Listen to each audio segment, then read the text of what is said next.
Second segment ਦੇ ਵਿੱਚ ਆਪਾਂ ਗੱਲਬਾਤ ਜਿਹੜੀ ਹੈਗੀ ਸ਼ੁਰੂ ਕਰ ਲਈਏ। ਜਿਵੇਂ ਆਪਾਂ ਦੇਖਦੇ ਹਾਂ ਕਿ ਮੌਰਗੇਜ ਇੰਸ਼ੋਰੈਂਸ, ਠੀਕ ਹੈ ਜੀ, ਜਿਹੜੀ ਹੈਗੀ ਆ ਉਹ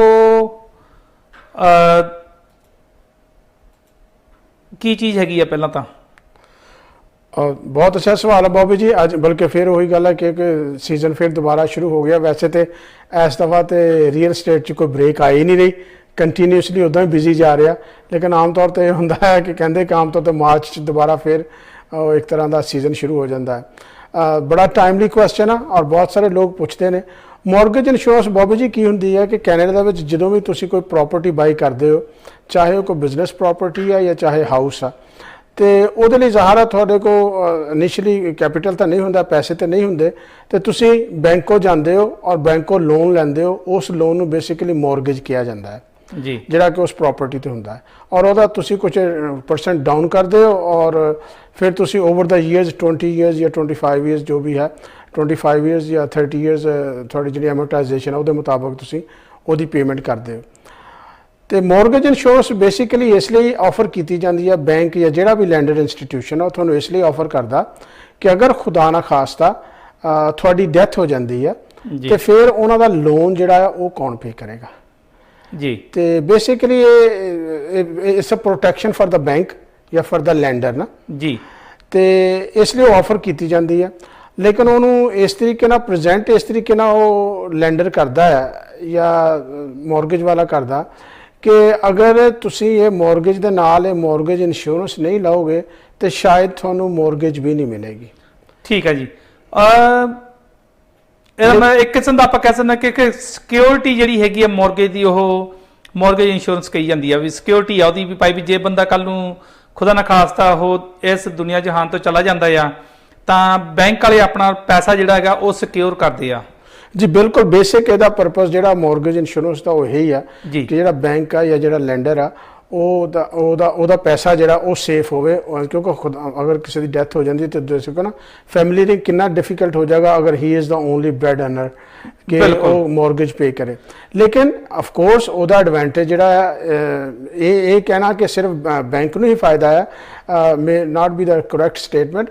वो जोड़ा घर बाई करा उन्होंने भी फायदा है। उन्होंने फायदा यह है कि अगर वो डेथ हो जाती है तो वह हाउस जोड़ा balance of the mortgage at the time of the death वो पे ऑफ हो जाता है।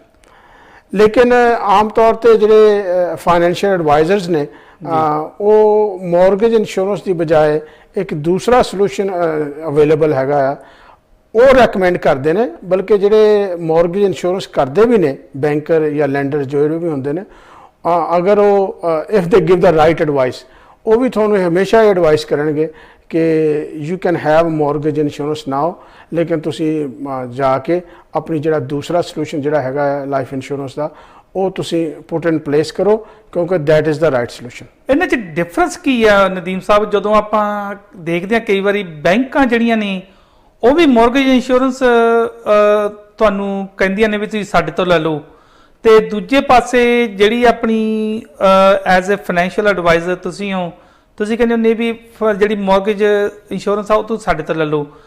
दोनों का फर्क की आ? बहुत अच्छा क्वेश्चन है बॉबी जी।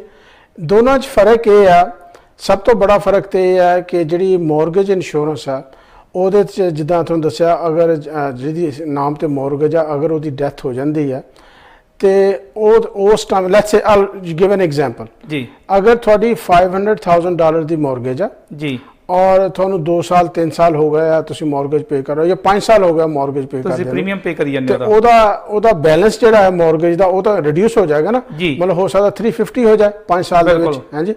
तो जो बंदे की डेथ होंगी आ वो $350,000 जोड़ा है वो बैंक नूं पे कर दिता जाता है जी या लैंडर नूं पे कर दिता जाता है। बिल्कुल। तो वो घर पे ऑफ हो जाता तो फैमिली उस घर के रही जी। वह ड्रॉबैक ये है कि जो अल्टरनेटिव सलूशन है वो है कि $500,000 की अगर तुसी कवरेज लेंदे हो तो बिल्कुल इस सिनेरियो के तहत 5 साल बाद उस बंदे की डेथ हो जाती है जी। तो उस केस के है कि वो जो पैसा है वो बैंक नूं नहीं दिता जाता जी, वो पैसा फैमिली नूं दिता जाता है। ओके। और बहुत बड़ा फर्क आ उहदे विच। ਪਹਿਲਾਂ ਤਾਂ ਇਹ ਕਿ ਫੈਮਿਲੀ ਨੂੰ $500,000 ਦਿੱਤਾ ਜਾਂਦਾ, $350,000 ਨਹੀਂ ਦਿੱਤਾ ਜਾਂਦਾ ਜੀ। ਪਹਿਲਾ ਇਹ ਪੁਆਇੰਟ। ਸੈਕੰਡ ਪੁਆਇੰਟ ਇਹ ਆ ਕਿ ਇਹ ਫੈਮਿਲੀ ਡਿਸਾਈਡ ਕਰਦੀ ਆ ਕਿ ਅਸੀਂ ਹੁਣ ਜੋ $500,000 ਮਿਲ ਗਿਆ, ਅਸੀਂ ਹੁਣ ਇਸ ਪੈਸੇ ਦਾ ਕੀ ਕਰਨਾ। ਹਾਂਜੀ, ਉਹ ਫੈਮਿਲੀ ਇਹ ਵੀ ਕਰ ਸਕਦੀ ਆ ਕਿ ਉਹ ਮੌਰਗੇਜ ਪੇ ਆਫ ਕਰਦਾ $350,000 ਜੀ, ਤੇ $150,000 ਉਹ ਆਪਣੇ ਕੋਲ ਕੋਲੇ ਰੱਖ ਲੈਣ। ਸਹੀ ਹੈ। ਫੈਮਿਲੀ ਇਹ ਵੀ ਕਰ ਸਕਦੀ ਆ ਕਿ ਉਹ ਬਿਲਕੁਲ ਹੀ ਲੈਟਸ ਸੇ ਉਹਦਾ ਸਪਾਊਸ ਜਿਹੜਾ ਹੈ ਜਾਂ ਫੈਮਿਲੀ ਜਿਹੜੀ ਆ ਉਹ ਅਫੋਰਡ ਕਰ ਸਕਦੀ ਆ ਮੌਰਗੇਜ ਦੀ ਰੈਗੂਲਰ ਪੇਮੈਂਟ ਕਰਨਾ, ਜਿੰਨੀ ਵੀ ਹੈਗੀ ਆ $1,500 $1,600 $1,800 ਜੋ ਡਿਪੈਂਡਿੰਗ ਔਨ ਦਾ ਮੌਰਗੇਜ, ਤੇ ਉਹ ਸਾਰਾ $500,000 ਆਪਣੇ ਕੋਲ ਰੱਖਣ ਜੀ, ਜਿਹੜੀ ਕਿ ਉਹਨਾਂ ਨੂੰ ਜ਼ਰੂਰਤ ਆ ਉਸ ਕੈਸ਼ ਫਲੋ ਦੀ। ਹਾਂਜੀ, ਔਰ ਸਿਰਫ ਬੈਂਕ ਨੂੰ ਉਸੇ ਤਰ੍ਹਾਂ ਮੌਰਗੇਜ ਪੇ ਕਰੀਏ ਜਾਣ ਜੀ।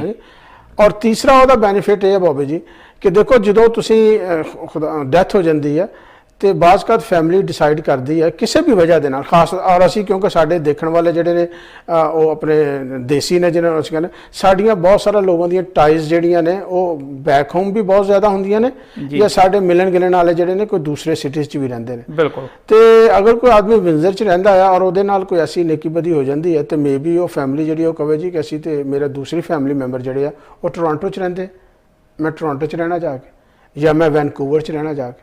ਤੇ ਜਦੋਂ ਉਹਨਾਂ ਨੂੰ ਇਹ $500,000 ਮਿਲ ਜਾਏਗਾ, ਬੈਂਕ ਨੂੰ ਨਹੀਂ ਪੇ ਕੀਤਾ ਜਾਏਗਾ $350,000, ਫਿਰ ਉਹਨਾਂ ਲਈ ਆਸਾਨੀ ਹੋ ਜਾਏਗੀ ਕਿ ਅਗਰ ਉਹਨਾਂ ਨੂੰ ਆਪਣਾ ਘਰ ਵੇਚਣਾ ਵੀ ਹੈ ਤੇ ਉਹਨਾਂ ਨੂੰ ਕੋਈ ਤੇਜ਼ੀ ਨਹੀਂ ਹੋਏਗੀ ਬਾਬੂ ਜੀ, ਕਿਉਂਕਿ ਉਹਨਾਂ ਨੂੰ ਫਾਈਨੈਂਸ਼ੀਅਲ ਕੋਈ ਟਰਬਲ ਨਹੀਂ ਹੈਗੀ।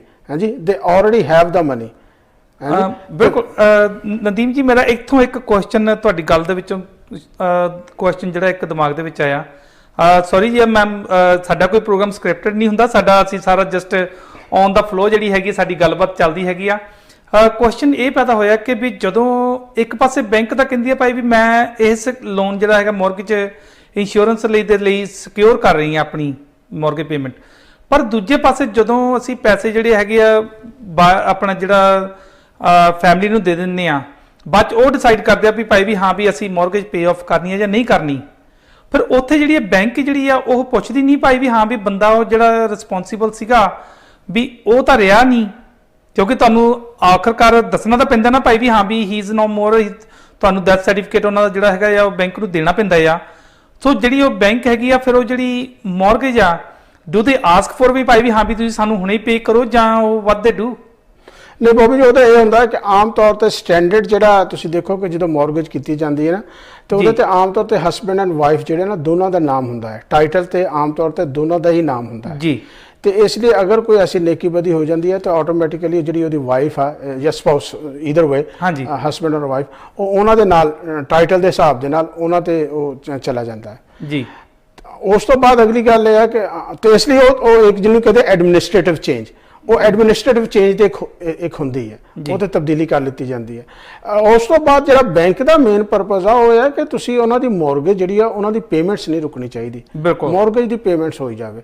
ਤੇ ਇਸ ਲਈ ਮੈਂ ਤੁਹਾਨੂੰ ਕਿਹਾ ਸੀ ਕਿ ਜਦੋਂ ਇਹ ਜਿਹੜਾ ਦੂਸਰਾ ਸੋਲੂਸ਼ਨ ਆ ਉਹਦੇ ਵਿੱਚ ਇਹ ਆ ਕਿ ਮੌਰਗੇਜ ਦੀ ਪੇਮੈਂਟ ਜਿਹੜੀ ਅਗਰ ਉਹਨਾਂ ਨੂੰ ਚੈੱਕ ਮਿਲ ਗਿਆ ਹੈ ਜਿਹੜਾ ਕਿ ਦੂਸਰੇ ਅਲਟਰਨੇਟਿਵ ਸੋਲੂਸ਼ਨ ਜਾਂ ਲਾਈਫ ਇੰਸ਼ੋਰੈਂਸ ਦੇ ਨਾਲ ਆ, ਤੇ ਫੈਮਿਲੀ ਨੂੰ ਕੋਈ ਪ੍ਰੋਬਲਮ ਨਹੀਂ, ਨਾ ਪੇਮੈਂਟਸ ਕਰਨ ਦੀ, ਨਾ ਉਹਨਾਂ ਨੂੰ ਕੋਈ ਮੂਵ ਹੋਣ ਦੀ, ਨਾ ਕੋਈ ਮੌਰਗੇਜ ਰੀਕੁਆਲੀਫਾਈ ਦੀ। ਇਸ ਲਈ ਕਿ ਅਗਰ ਸਪੋਜ਼ ਲੈਟਸ ਫॉर द ਸੇਕ ਆਫ ਡਿਸਕਸ਼ਨ ਕਿ ਅਗਰ ਉਹ ਦੂਸਰੇ ਫੈਮਿਲੀ ਮੈਂਬਰ ਜਿਹੜਾ ਆ ਹਿਜ਼ ਔਰ ਹਰ ਕ੍ਰੈਡੈਂਸ਼ੀਅਲਸ ਆਰ ਨਾਟ ਗੁੱਡ, ਕਿ ਉਹ ਮੌਰਗੇਜ ਨੂੰ ਅਫੋਰਡ ਮਤਲਬ ਉਹ ਜਿਹੜਾ ਹੁੰਦਾ ਕ੍ਰਾਈਟੇਰੀਆ ਦਾ ਉਹਨੂੰ ਕੁਆਲੀਫਾਈ ਨਾ ਕਰਨ, ਤੇ ਉਹਨਾਂ ਕੋਲ ਨਾਓ they have $500,000, so they have the cash available to that one as well. ਔਰ ਇਹੀ ਰਿਕੁਆਇਰਮੈਂਟ ਹੁੰਦੀ ਹੈ ਤੁਸੀਂ ਡਾਊਨ ਪੇਮੈਂਟ ਕਿੰਨੀ ਕਰ ਸਕਦੇ ਨੇ। ਤੇ ਫਿਰ ਆਪਾਂ ਉਹ ਚਲੋ ਆਹ ਚੀਜ਼ ਵਧੀਆ ਤੁਸੀਂ ਐਕਸਪਲੇਨ ਕਰ ਦਿੱਤੀ। ਹੁਣ ਦੂਜਾ ਜਿਹੜਾ ਹੈਗਾ ਆ, ਜੇ ਆਪਾਂ ਮੌਰਗੇਜ ਇੰਸ਼ੋਰੈਂਸ ਜਿਹੜੀ ਹੈਗੀ ਆ ਜਦੋਂ ਤੁਹਾਡੇ ਥਰੂ ਲੈਂਦੇ ਆ ਰਾਈਟ ਜੀ, ਉਹਦਾ ਕੀ ਕ੍ਰਾਈਟੇਰੀਆ ਜਿਹੜਾ ਹੈਗਾ ਆ ਫਿਰ ਉਹ ਦੇਖਿਆ ਜਾਂਦਾ ਆ? ਅੱਛਾ, ਇੱਥੇ ਮੈਂ ਇੱਕ ਚੀਜ਼, ਤੁਸੀਂ ਉਹ ਕੁਐਸਚਨ ਪੁੱਛਿਆ ਸੀ, ਮੈਂ ਜਵਾਬ ਨਹੀਂ ਦੇ ਸਕਿਆ ਕਿ ਬੈਂਕ ਜਿਹੜਾ ਹੈ ਉਹ ਮੌਰਗੇਜ ਇੰਸ਼ੋਰੈਂਸ ਹੀ ਕਿਉਂ ਆਫਰ ਕਰਦਾ ਹੈ, ਜਿਹੜਾ ਸੋਲੂਸ਼ਨ ਦੂਸਰੇ ਰਿਪਰੈਜ਼ੈਂਟ ਕਰਦੇ ਆ, ਅਸੀਂ ਰਿਪਰੈਜ਼ੈਂਟ ਕਰਦੇ, ਉਹ ਬੈਂਕ ਕਿਉਂ ਨਹੀਂ ਕਰਦਾ? ਹਾਂਜੀ, ਇਹ ਵੀ ਤਾਂ ਕੁਐਸਚਨ ਆਦਾ ਨਾ ਕਿ ਅਗਰ ਕੋਈ ਸੋਲੂਸ਼ਨ ਅਵੇਲੇਬਲ ਆ ਤੇ ਬੈਂਕ ਕੋਲ ਤਾਂ ਹਰ ਚੀਜ਼ ਹੁੰਦੀ ਹੈ, ਤੇ ਫਿਰ ਬੈਂਕ ਕਿਉਂ ਨਹੀਂ ਆਫਰ ਕਰ ਸਕਦਾ? Doesn't make any sense. ਉਹਦੀ ਬਾਬੂ ਜੀ ਵਜ੍ਹਾ ਇਹ ਆ ਕਿ ਜਿਹੜੀ ਬੈਂਕਸ ਵੀ ਜਿਹੜੇ ਨਾ ਉਹਨਾਂ ਦੇ ਸਰਟਨ ਰੂਲਸ ਨੇ ਔਰ ਰੈਗੂਲੇਸ਼ਨਸ ਨੇ ਨਾ, ਤੇ ਉਹ rules insurance the rules and regulation ਦੇ ਮੁਤਾਬਕ ਜਿਹੜੇ ਇੰਸਟੀਟਿਊਸ਼ਨ ਜਾਂ ਜਿਹੜੇ ਬੈਂਕਸ ਨੇ ਉਹ ਜਿਹੜਾ ਉਹ ਬਿਜ਼ਨਸ ਕਰਦੇ ਨੇ ਉਹਦੇ ਵਿੱਚ ਉਹ ਲਾਈਫ ਇੰਸ਼ੋਰੈਂਸ ਜਿਹੜੀ ਆ ਉਹ ਸੈਲ ਨਹੀਂ ਕਰ ਸਕਦੇ। ਇਸ ਬਾਈ ਲਾਅ ਤੇ ਇਸ ਲਈ ਉਹ ਜਿਹੜਾ ਬੈਂਕਰ ਜਾਂ ਲੈਂਡਰ ਜਦੋਂ ਤੁਹਾਨੂੰ ਮੌਰਗੇਜ ਇੰਸ਼ੋਰੈਂਸ ਆਫਰ ਕਰਦਾ ਹੈ ਨਾ ਔਰ ਦੂਸਰਾ ਸੋਲੂਸ਼ਨ ਆਫਰ ਨਹੀਂ ਕਰਦਾ, ਉਹਦੀ ਵਜ੍ਹਾ ਇਹ ਨਹੀਂ ਹੈਗੀ ਕਿ ਖੁਦਾ ਨਾ ਖਾਸਤਾ ਉਹ ਤੁਹਾਨੂੰ ਚੀਟ ਕਰ ਰਿਹਾ ਜਾਂ ਕੋਈ ਮਿਸਲੈਡ ਕਰ ਰਿਹਾ ਜਾਂ ਕੋਈ ਹੋਰ ਵਜ੍ਹਾ ਹੈ। ਉਹਦੀ ਵਜ੍ਹਾ ਇਹ ਹੈ ਕਿ ਉਹਦੇ ਕੋਲ ਦੂਸਰਾ ਸੋਲੂਸ਼ਨ ਅਵੇਲੇਬਲ ਹੀ ਨਹੀਂ ਹੈਗਾ ਬਾਈ ਲਾਅ। ਤੇ ਇਸ ਲਈ ਉਹ ਫਿਰ ਜਿਹੜਾ ਆ ਜੋ ਚੀਜ਼ ਉਹਦੇ ਕੋਲ ਮੌਜੂਦ ਆ ਉਹੀ ਚੀਜ਼ ਤੁਹਾਨੂੰ ਆਫਰ ਕਰਦਾ ਹੈ। ਹਾਲਾਂਕਿ ਜਿੱਦਾਂ ਅਸੀਂ ਜਿਹੜੀ ਜ਼ਿਕਰ ਕਰ ਰਹੇ ਹਾਂ ਕਿ ਦੂਸਰੀ ਇੰਸ਼ੋਰੈਂਸ ਜਿਹੜੀ ਆ ਉਹ ਚੀਪਰ ਵੀ ਹੈ ਔਰ ਉਹਦੇ ਜਿਹੜੇ ਬੈਨੀਫਿਟਸ ਨੇ। ਅੱਛਾ, ਇੱਕ ਹੋਰ ਜਿਹੜਾ ਬੈਨੀਫਿਟ ਜਿਹੜਾ ਤੁਸੀਂ ਦੱਸਿਆ ਹੁਣ ਕੁਐਸਚਨ ਪੁੱਛ ਰਹੇ ਹੋ ਕਿ ਦੂਸਰੇ ਸੋਲੂਸ਼ਨ 'ਚ ਕੀ ਬੈਨੀਫਿਟ ਨੇ। ਦੂਸਰੇ ਸੋਲੂਸ਼ਨ 'ਚ ਬੋਬੀ ਜੀ ਮੋٹے ਜਿਹੜੇ ਬੈਨੀਫਿਟਸ ਨੇ, ਇੱਕ ਤਾਂ ਇਹੀ ਆ ਕਿ ਮਨੀ ਜਿਹੜਾ ਆ ਫੈਮਿਲੀ ਨੂੰ ਦਿੱਤਾ ਜਾਂਦਾ ਆ, ਬੈਂਕ ਨੂੰ ਨਹੀਂ ਦਿੱਤਾ ਜਾਂਦਾ ਜੀ। ਫੈਮਿਲੀ ਇਹ ਡਿਸਾਈਡ ਕਰਦੀ ਆ ਕਿ ਅਸੀਂ ਮੌਰਗੇਜ ਪੇ ਆਫ ਕਰਨੀ ਆ ਜਾਂ ਅਸੀਂ ਮੌਰਗੇਜ ਪੇ ਆਫ ਨਹੀਂ ਕਰਨੀ। We will keep the cash ਔਰ ਜਿਹੜੀ ਰੈਗੂਲਰ ਮੌਰਗੇਜ ਦੀ ਜਿਹੜੀ ਵੀ ਪੇਮੈਂਟ ਆ ਅਸੀਂ ਉਹ ਕੰਟੀਨਿਊ ਕਰਨੀ ਆ। ਉਸ ਤੋਂ ਬਾਅਦ ਜਿਹੜਾ ਬਿਗ ਡਿਫਰੈਂਸ ਆ ਜਿਹਨੂੰ ਅਸੀਂ ਟੈਕਨੀਕਲ ਟਰਮਸ ਅਸੀਂ ਅੰਡਰ ਰਾਈਟਿੰਗ ਕਹਿੰਦੇ ਆ ਬੋਬੀ ਜੀ, ਜਿਹੜੀ ਮੌਰਗੇਜ ਇੰਸ਼ੋਰੈਂਸ ਆ ਉਹਦੇ ਵਿੱਚ ਤੁਹਾਡੀ ਜਿਹੜਾ ਜਦੋਂ ਕਲੇਮ ਤੁਸੀਂ ਫਾਈਲ ਕਰਦੇ ਆ ਉਹ ਜਿਹੜੀ ਕਲੇਮ ਦੀ ਜਿਹੜੀ ਵੈਰੀਫਿਕੇਸ਼ਨ ਆ ਮੌਰਗੇਜ ਇੰਸ਼ੋਰੈਂਸ ਜਦੋਂ ਬੰਦੇ ਦੀ ਡੈਥ ਹੋ ਜਾਂਦੀ ਆ ਉਦੋਂ ਉਹਦੀ ਵੈਰੀਫਿਕੇਸ਼ਨ ਕੀਤੀ ਜਾਂਦੀ ਹੈ ਜੀ। ਜਿਹੜਾ ਸੋਲੂਸ਼ਨ ਅਸੀਂ ਰਿਪਰੈਜ਼ੈਂਟ ਕਰਦੇ ਆ ਉਹਦੇ ਜਦੋਂ ਕਲੇਮ ਦੀ ਜਿਹੜੀ ਵੈਰੀਫਿਕੇਸ਼ਨ ਹੁੰਦੀ ਆ ਉਹ ਪਹਿਲੇ ਹੀ ਕਰ ਲਿੱਤੀ ਜਾਂਦੀ ਹੈ ਜੀ। ਤੇ ਇਸ ਲਈ ਮੌਰਗੇਜ ਇੰਸ਼ੋਰੈਂਸ ਦੇ ਵਿੱਚ ਬਹੁਤ ਜ਼ਿਆਦਾ ਕੇਸਿਸ ਨੇ। ਤੁਸੀਂ ਅਗਰ ਥੋੜੀ ਜਿਹੀ ਸਟੱਡੀ ਕਰੋ ਜਾਂ ਤੁਸੀਂ YouTube ਤੇ ਜਾਂ ਕਿਸੇ ਇਸ ਜਗ੍ਹਾ ਤੇ ਜਾਓ ਤੇ ਤੁਸੀਂ ਕਰੋ ਕਿ ਮੌਰਗੇਜ ਇੰਸ਼ੋਰੈਂਸ ਕਲੇਮਸ ਤੇ ਤੁਸੀਂ across the board doesn't matter which landing institution is, ਤੁਸੀਂ ਦੇਖੋਗੇ ਕਿ ਸੋ ਪੀਪਲ ਹੈਵ ਸੋ ਮੈਨੀ ਪ੍ਰੋਬਲਮਸ ਵਿਦ ਦ ਕਲੇਮਸ ਜੀ। ਜਦੋਂ ਕਿ ਇਹਦੇ ਵਿੱਚ ਇਹ ਹੈ ਕਿ ਜਿਹੜਾ ਮੌਰਗੇਜ ਵਾਲਾ ਆ ਉਹਨੂੰ ਇਹ ਪੀਸ ਆਫ ਮਾਈਂਡ ਆ ਕਿ ਖੁਦਾ ਨਾ ਖਾਸਤਾ ਅਗਰ ਫੈਮਿਲੀ ਮੈਂਬਰ ਦੀ ਡੈਥ ਹੋ ਗਈ ਹੈ ਤੇ ਉਹਨਾਂ ਨੂੰ ਕਲੇਮ ਜਿਹੜਾ ਆ ਉਹ ਮਿਲੇਗਾ, ਉਹਨਾਂ ਨੂੰ ਇਫ ਐਂਡ ਬਟ ਵਾਲੀ ਕੋਈ ਸਿਚੁਏਸ਼ਨ ਨਹੀਂ ਹੋਏਗੀ। ਜੀ ਬਿਲਕੁਲ। ਤੁਸੀਂ ਜ਼ਿਆਦਾ ਜਾਣਕਾਰੀ ਇਨਫੋਰਮੇਸ਼ਨ ਲੈਣੀ ਹੈ ਤਾਂ ਨਦੀਮ ਖਾਨ ਜੀ ਦੇ ਨਾਲ ਤੁਸੀਂ ਗੱਲਬਾਤ ਕਰ ਸਕਦੇ ਹੋ 519 992 1419 ਤੇ 5199921419 ਤੇ ਤੁਸੀਂ ਜਿਹੜੀ ਹੈਗੀ ਹੈ ਗੱਲਬਾਤ ਕੀਤੀ ਜਾ ਸਕਦੀ ਹੈ ਨਦੀਮ ਖਾਨ ਜੀ ਦੇ ਨਾਲ। ਔਰ ਬੋਬੀ ਜੀ ਇਹਦੇ ਵਿੱਚ ਮੈਂ ਇੱਕ ਹੋਰ ਚੀਜ਼ ਐਡ ਕਰਦੇ ਆ ਜਿਹੜਾ ਕਿ ਬਹੁਤ ਜ਼ਿਆਦਾ ਲੋਕਾਂ ਨੂੰ ਬਾਜ਼ ਕਾ ਪ੍ਰੋਬਲਮਸ ਨੇ, ਕਿਉਂਕਿ ਖਾਸ ਤੌਰ ਤੇ ਜਿਹੜੀ ਹੁਣ ਅਸੀਂ এনवायरमेंट 'ਚ ਰਹਿ ਰਹੇ ਹਾਂ। ਪਹਿਲੇ ਹੁੰਦਾ ਸੀ ਕਿ ਆਮ ਤੌਰ ਤੇ ਜਦੋਂ ਏਜ 60s ਹੋ ਜਾਂਦੀ ਸੀ ਤੇ ਲੋਕਾਂ ਦੀ ਮੌਰਗੇਜ ਆਲਮੋਸਟ ਪੇਡ ਆਫ ਹੋ ਜਾਂਦੀਆਂ ਸੀ ਜੀ। ਲੇਕਿਨ ਹੁਣ ਇਹ ਹੈ ਕਿਉਂਕਿ ਘਰ ਵੀ ਬਹੁਤ ਐਕਸਪੈਂਸਿਵ ਨੇ ਔਰ ਕੋਈ ਹੋਰ ਵੀ ਇਸ਼ੂਜ਼ ਹੁੰਦੇ ਨੇ ਕਿ ਬਾਜ਼ ਕਾ ਲੋਕਾਂ ਦੀ ਏਜ ਹਾਇਰ ਹੋ ਜਾਂਦੀ ਹੈ ਤੇ ਉਹਨਾਂ ਦੀ ਮੌਰਗੇਜ ਫਿਰ ਵੀ ਕੰਟੀਨਿਊ ਰਹਿੰਦੀ ਹੈ ਔਰ ਬੜਾ ਹੈਵੀ ਬੈਲੈਂਸ ਹੁੰਦਾ। ਤੇ ਮੌਰਗੇਜ ਇੰਸ਼ੋਰੈਂਸ ਦੇ ਵਿੱਚ ਇਹ ਹੁੰਦਾ ਹੈ ਕਿ ਜਦੋਂ ਤੁਹਾਡੀ ਏਜ 70 ਹੋ ਜਾਂਦੀ ਹੈ ਤੁਹਾਡੀ ਮੌਰਗੇਜ ਇੰਸ਼ੋਰੈਂਸ ਆਟੋਮੈਟਿਕਲੀ ਕੈਂਸਲ ਹੋ ਜਾਂਦੀ ਹੈ ਜੀ। ਇਟ ਡਸਨਟ ਮੈਟਰ ਕਿ ਤੁਹਾਡੇ ਤੇ ਮੌਰਗੇਜ ਬੈਲੈਂਸ ਕਿੰਨਾ ਹੈ ਨਾ ਜੀ। ਤੇ ਫਿਰ ਉਹ ਜਦੋਂ ਤੁਸੀਂ ਉਸ ਤੋਂ ਬਾਅਦ ਇਸ ਸੋਲੂਸ਼ਨ ਵਾਲੇ ਪਾਸੇ ਆਉਂਦੇ ਹੋ ਜਿਹੜੇ ਸੋਲੂਸ਼ਨ ਦਾ ਅਸੀਂ ਜ਼ਿਕਰ ਕਰ ਰਹੇ ਹਾਂ ਤੇ ਉਦੋਂ ਤੁਸੀਂ ਦੇਖੋ ਤੁਹਾਡੀ age you are in 70 years old ਤੇ ਉਸ ਵੇਲੇ ਇਹ ਸੋਲੂਸ਼ਨ ਜਿਹੜਾ ਬਹੁਤ ਜ਼ਿਆਦਾ ਐਕਸਪੈਂਸਿਵ ਹੁੰਦਾ ਹੈ ਔਰ ਕਿਉਂਕਿ ਮੈਂ ਤੁਹਾਨੂੰ ਕਹਾਂ ਕਿ hardly half percent off the people actually knows ਕਿ ਮੌਰਗੇਜ ਇੰਸ਼ੋਰੈਂਸ ਜਿਹੜੀ ਹੈ ਜਦੋਂ ਏਜ 70 ਹੋ ਜਾਂਦਾ ਉਹ ਕੈਂਸਲ ਹੋ ਜਾਂਦੀ ਆਟੋਮੈਟਿਕਲੀ।